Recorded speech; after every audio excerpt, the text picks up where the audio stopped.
Hey, what's up, everybody? Welcome back to another week of Mind Mirror Reflections. This week, I've only had one reflection, but it was a really cool one because there's many parts to it. It's this ad-free news site called The Correspondent. It's this ad-free website that members sign up and pay a yearly fee for, and their goal is to provide the most pure form of journalism possible. It started in 2013 in the Netherlands, and now they have 60,000 subscribers, and they're trying to bring that news site and implement it for America. And for that, they're actually fundraising $2.5 million to get the whole process going. And so before we talk about it, if you want to check it out, the link is in the description below. I certainly pledged and signed up because I'm so excited for this to come out. I really hope they reach their goal. On their website, they have a list of 10 principles that they live by, and some of them are really cool, and they not only apply to the company but also to our life in general. And these principles you do not see very often in companies today, and that's why I love it so much. And for that reason, I kind of want to go over all 10 in really brief with you, so let's get right to it. So the first principle that they say is that we are the antidote for your daily news grind. And during his interview with Trevor Noah, he was talking about how news nowadays is always trying to catch our attention. As in, our attention is somewhere else, and they need to say something bold so that we open that article or keep watching the news channel. But there's a difference between catching someone's attention and having someone's attention. The reason these guys differ is because we pay and sign up, so we are telling them by default that we have their attention. So now we want from them quality news to hear. And I think that goes for so many other things as well, because a lot of things on social media, on TV, on news are always trying to catch our attention, and our attention just wavers wherever we want it.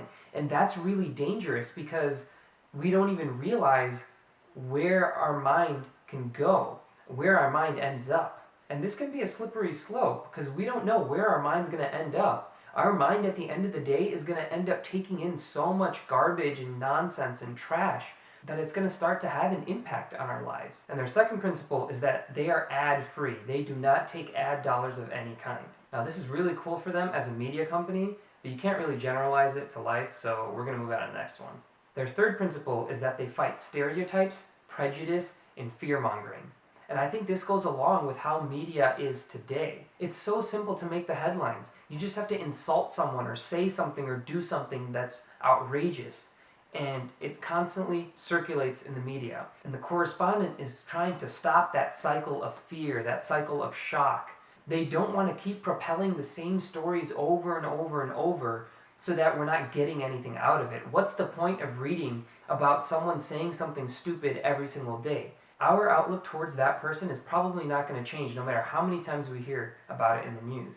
And it's also not going to have an impact on our lives. So I think all of this comes down to minimizing the distractions that we have. Whether it's the news or social media, we're constantly bombarded with little bits of information that may or may not be useful to us. So we have to be consciously aware of what we want to filter out and what we want to filter into our minds. Now, the fourth principle, and this is by far my favorite principle, they don't cover something in the news if they don't also explain what can be done about it. They will not talk about a problem without a solution.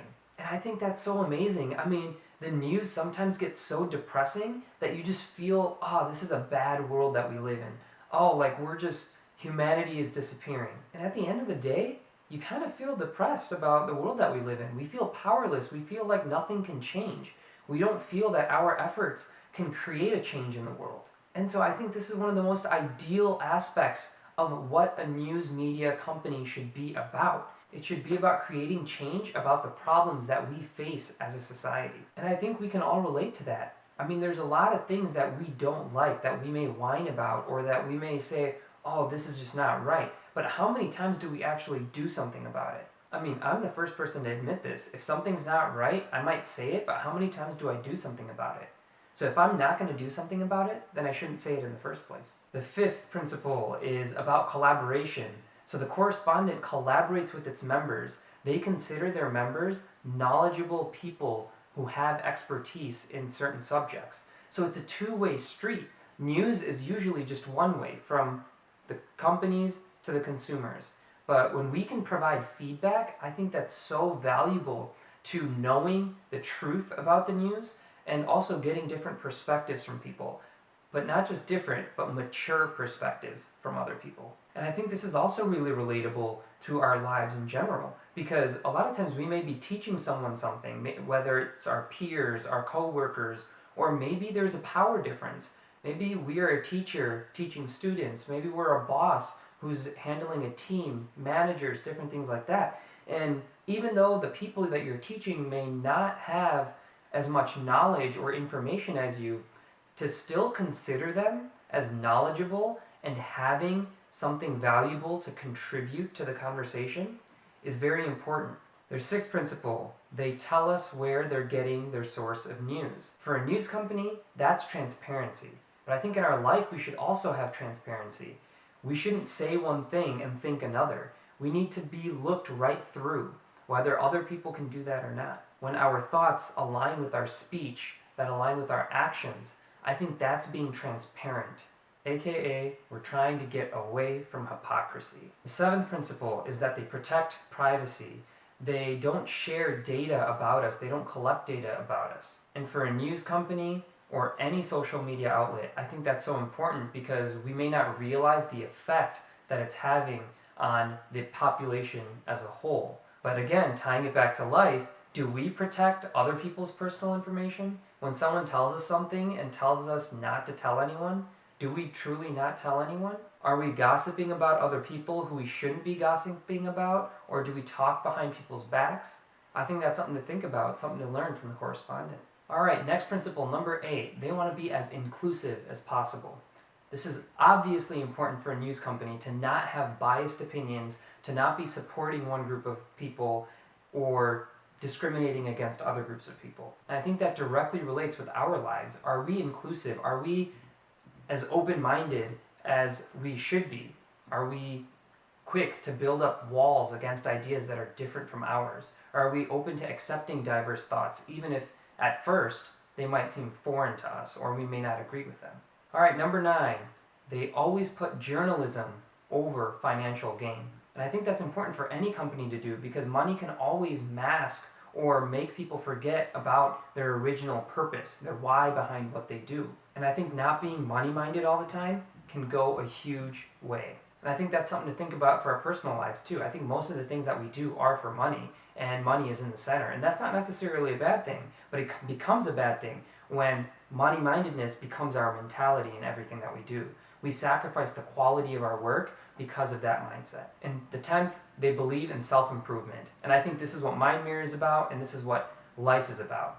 They take feedback. If they make mistakes, they admit them, and they improve on it. Self-reflection at the end of the day is the key. So overall, I think The Correspondent is an amazing new news company that we all should support, and I'm really glad that there are companies like this that have values and principles that are so high and so thought out. Not only should companies have values and principles like this, but I think we all should too in our own lives. All right, and that was the one reflection for the week, everyone.